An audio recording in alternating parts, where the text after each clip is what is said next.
ஹெல்த்தியான ஸ்நாக்ஸுங்க. ஈவினிங்கில் குழந்தைகளுக்கு இந்த மாதிரி பண்ணி கொடுங்க. லஞ்ச் பாக்ஸுக்கும் பண்ணி கொடுத்து விடுங்க. அட்டகாசமாக இருக்கும். ஆப்பிள் சாப்பிடாத குழந்தைகளுக்கெல்லாம் இந்த மாதிரி ட்ரை பண்ணுங்கங்க. சூப்பரான ஹெல்த்தியான ஸ்நாக்ஸ் எப்படி பண்ணுறதுன்னு பார்க்கலாம். வீடியோக்குள்ள வாங்க. ஹாய் ஃப்ரெண்ட்ஸ், எல்லாரும் எப்படி இருக்கீங்க? நல்லா இருக்கீங்களா? இன்னைக்கு சூப்பராக ஈவினிங்கில் ஸ்நாக்ஸ் பண்ண போகிறாங்க. எப்படி பண்ணுறதுன்னு பார்க்கலாம். வீடியோ கடைசி வரை ஸ்கிப் பண்ணாமல் பாருங்கள். வீடியோ பிடிச்சிருந்ததுன்னா லைக் பண்ணுங்கள், ஷேர் பண்ணுங்கள், கமெண்ட் பண்ணுங்கள். முதல் முறையாக பார்க்காத இருந்தால் சப்போர்ட் பண்ணுங்கள். ஆப்பிளும் முட்டையை வச்சு பண்ணியிருக்காங்க. ரொம்ப டேஸ்ட்டு அட்டகாசமாக இருக்கும். ஹெல்த்தியான ஸ்நாக்ஸு ஸ்கூலுக்கு போகிற குழந்தைகளுக்கு இந்த மாதிரி ட்ரை பண்ணி கொடுங்க. வாங்க வீடியோக்குள்ளே எப்படி பண்ணுறதுன்னு பார்க்கலாம். ஸ்நாக்ஸ் பண்ணுறதுக்கு 2 ஆப்பிள் எடுத்துருக்கேன். ஒரு குழந்தைக்கு ஒரு ஆப்பிளுங்க. அந்த கணக்கு பண்ணி எடுங்க, கரெக்டாக வரும். 2 ஆப்பிளுமே 5 எண்ணம் தான் வந்துச்சு. ஒரு குழந்தைக்குன்னா 2 எண்ணம் பண்ணிக்கிடலாங்க. 2 3 பண்ணிக்கிடலாம். சின்னதாக பண்ணால் 3 பண்ணிக்கிடலாம். அதை கணக்கு பண்ணி கட் பண்ணிக்கோங்க. 2 ஆப்பிள் 2 முட்டை. ரொம்ப ஹெல்த்திங்க. குழந்தைகள் வந்து ஆப்பிள் சாப்பிடாது ஸ்கூலுக்கு போகும்போது அப்படியே ஸ்நாக்ஸ் டப்பாலேருந்து மிச்சம் கொண்டு வந்துடுவாங்க. இந்த மாதிரி பண்ணி கொடுத்து விடுங்க. மிச்சம் வைக்காமல் சாப்பிட்டு வந்துடுவாங்க. இது பணியார குழியில் ஊற்றியும் பண்ணலாம். அப்புறமா எண்ணெயில் போட்டும் பண்ணலாம். தோசை தவாவில் போட்டும் பண்ணலாங்க. ஆப்பிள் வந்து தோலை சீவி எடுத்தாச்சு. இந்த மாதிரி துருவி எடுத்துக்கலாம். துருவுறது ரொம்ப ஈஸி. 5 நிமிஷத்தில் நம்ம பண்ணிடலாம். நம்ம ஸ்கூல் குழந்தைகள் வந்து சாப்பிட்டு முடிக்கிறதுக்குள்ளே நம்ம பண்ணி முடிச்சிடலாங்க. காலையில் பிரேக்ஃபாஸ்ட் சாப்பிட்றதுக்குள்ளே நம்ம பண்ணி முடிச்சிடலாம். ஸ்நாக்ஸுக்கு பண்ணி கொடுத்து விடுங்க.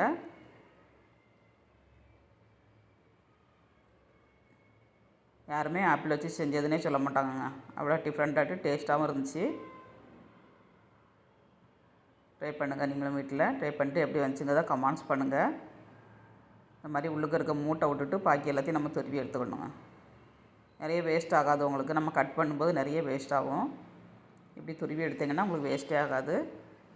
எப்போ நம்ம பண்ண போகிறோமோ அப்போ துருவி எடுக்கணுங்க. அந்த கலர் வந்து ஆப்பிள் நம்ம துருவியாச்சுன்னா கருத்துரும்.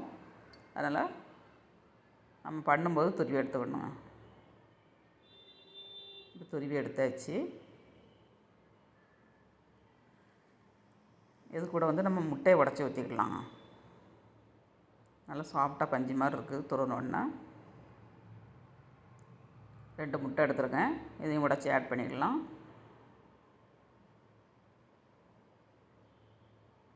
குழந்தைகள் வந்து ஸ்நாக்ஸை கொடுத்துட்டாச்சுனாக்கி அப்படியே ரிட்டன் கொண்டு வந்துடுவாங்க. ஆப்பிள்லாம் சாப்பிடாதுக்கு.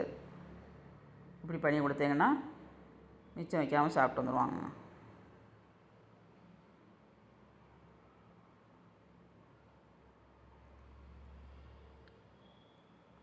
முட்டையை போட்டு இந்த மாதிரி மிக்ஸ் பண்ணிக்கோங்க. இதில் வந்து சுகர், வெள்ளை சுகர் ஆட் பண்ணியிருக்கேன் 3 ஸ்பூனு. இங்கே இதுக்கு பதில் நாட்டு சக்கரை ஆட் பண்ணிடலாம்.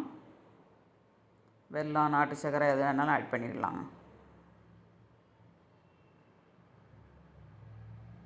இப்போ நல்லா இந்த மாதிரி மிக்ஸ் பண்ணிக்கோங்க. சுகர் வந்து கரையணும். நல்லா மிக்ஸ் பண்ணியாச்சு.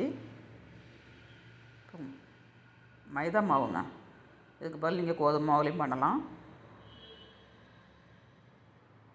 ரெண்டுமே நல்லாயிருக்கும். சோடா நீங்கள் தேவைன்னா ஒரு பிஞ்சளவு போட்டுக்கோங்க, இல்லாட்டா ஸ்கிப் பண்ணிக்கோங்க.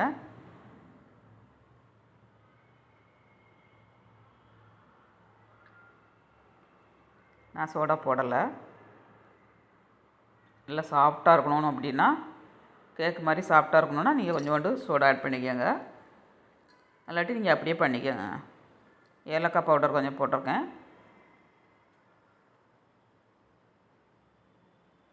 இப்போ நல்லா மிக்ஸ் பண்ணியாச்சு.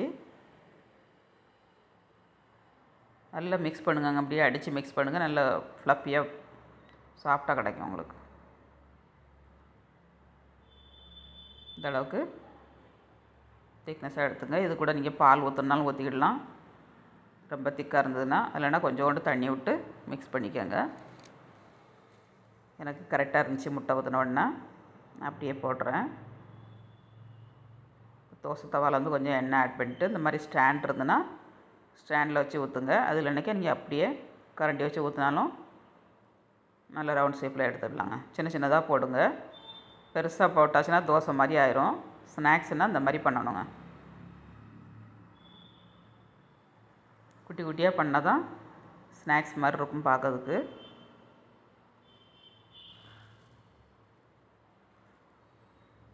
இப்போ மேலே கொஞ்சோண்டு நம்ம எண்ணெய் ஆட் பண்ணிக்கலாம். ஸ்டாண்ட்லேயும் உள்ளுக்குள்ளே நம்ம எண்ணெய் தடவிட்டு வைக்கணும், அப்போ தான் ஒட்டாமல் வரும் உங்களுக்கு. சூப்பராக பாட்டாக விழுது பாருங்கள். ஷேப் வந்து உங்களுக்கு ரவுண்ட் சைஸில் கிடைக்கும். இந்த மாதிரி ஊற்றுனீங்கன்னா இருந்துச்சுன்னா ஊற்றுங்க, இல்லாட்டா நீங்கள் அப்படியே தவாவில் ஊற்றிக்கங்க குட்டி குட்டியாட்டு. நம்மளுக்கு எந்த சைஸில் வேணுமோ அந்த சைஸில் ஊற்றி எடுத்துக்கலாங்க.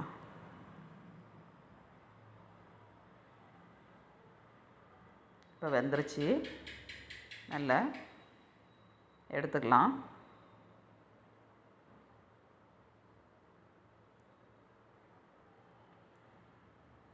இப்போ அடுத்தது இன்னொன்று ஊற்றிக்கலாம்.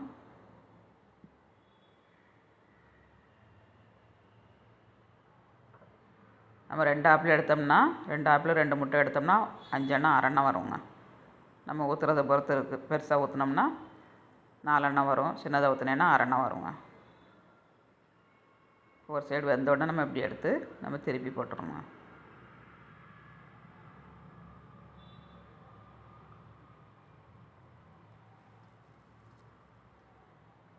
ரெண்டு பக்கமும் நல்லா திருப்பி போட்டு வேக வச்சு எடுத்தாச்சு. இப்போ தோசை தவாவில் நம்ம அப்படியே கோரி ஊற்றி நான் ஒன்று பண்ணி காட்டுறேன் பாருங்கள். இப்படி லேசாக தட்டி விட்டிங்கன்னா ரவுண்ட் சைஸில் ஆயிருங்க.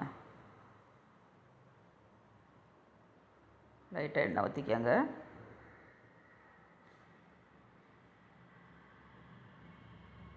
சூப்பராகிட்டு ஹெல்த்தியாகிட்டு ஸ்நாக்ஸ் பண்ணியாச்சுங்க. எவ்வளோ சாஃப்டாக பஞ்சு மாதிரி இருக்குது பாருங்கள்.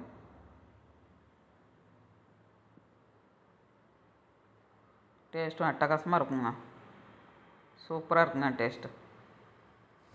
சூப்பராகிட்டு ஈவினிங்கில் ஸ்நாக்ஸ் பண்ணியாச்சுங்க. இந்த மாதிரி நீங்களும் ட்ரை பண்ணுங்கள். ட்ரை பண்ணிட்டு எப்படி வச்சுக்கிறத கமெண்ட்ஸ் பண்ணுங்கள், லைக் பண்ணுங்கள், சப்போர்ட் பண்ணுங்கள். மீண்டும் நெக்ஸ்ட் வீடியோவில் சந்திப்போம். பாய். என்ன